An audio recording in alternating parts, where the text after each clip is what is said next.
नदी से बालू निकालता था और वो बालू को भरता था, फिर नाव बालू को किनारे लेके बेचती थी और वो बालू भरता था, उससे मेरी फीस ले आया। हमारा हाथ कांप गया, हम कैसे फीस ले लेंगे यहाँ पर। बहुत बढ़िया।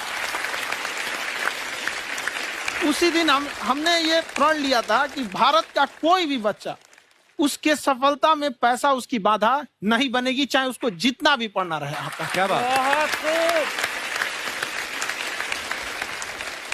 और अर्चना जी, मैं इनके बारे में एक बात, खान सर आपके बारे में मैं एक बात कहना चाहता हूँ। इनका जो स्टार्टअप है ये बूटस्ट्रैप्ड है। अच्छा, मैं साधारण भाषा में बता देता हूँ, ये सेल्फ फंडेड है।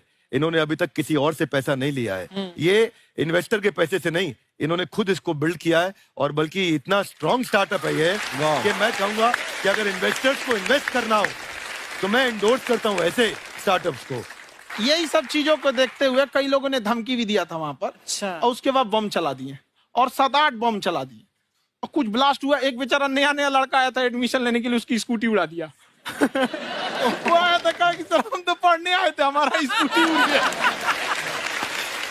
हमारी ऑफिस उड़ा दिए सब। एक तो पास में आके गिरा और नहीं फटा वो।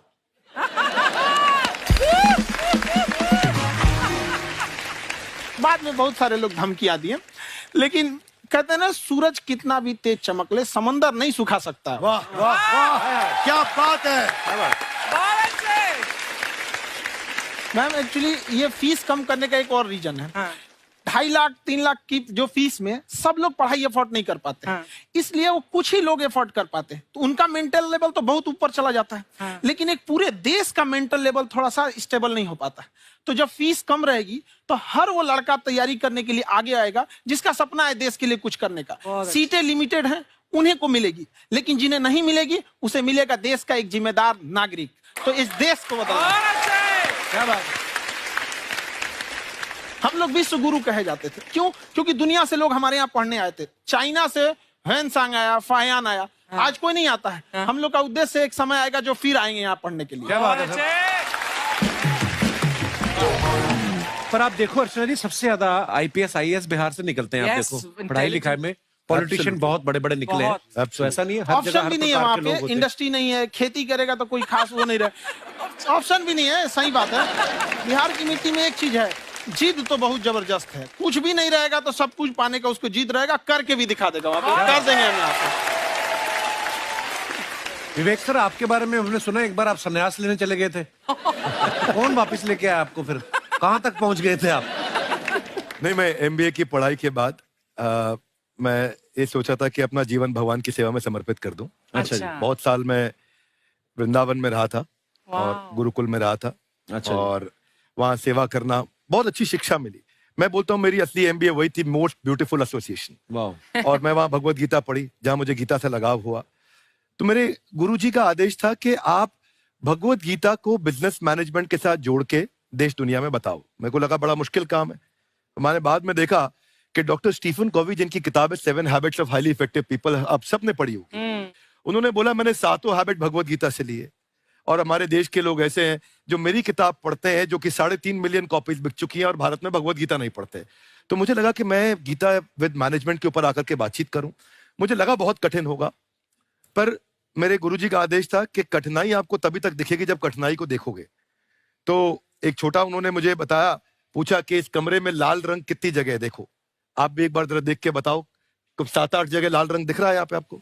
1 ये 2, वो लाल रंग टी शर्ट पे 3 4 5, ये लाल हो गया 6, उधर लाल हो गया 7, एप्पल लाल, बिल्कुल ठीक 7। पर जब आप लाल रंग ढूंढ रहे थे तो क्या आपको हरा रंग दिख रहा था? Yes no? नहीं। जब आप लाल रंग ढूंढ रहे थे तो क्या आपको काला रंग दिख रहा था? Yes no? नहीं। नो। जिंदगी भी ऐसी है, जो ढूंढोगे वही मिलेगा, बाकी कुछ नहीं मिलेगा। तो उन्होंने कहा कि आप इसी सोल्यूशन पे फोकस करो और गीता के मैसेज को पहुंचाओ। तो मैं बिजनेस मैनेजमेंट के प्रोग्राम्स कॉर्पोरेट्स में करने शुरू किए, क्योंकि गीता पहला मोटिवेशनल सेमिनार जो पृथ्वी के इतिहास में कपिल जी हुआ, वो कृष्ण ने दिया था।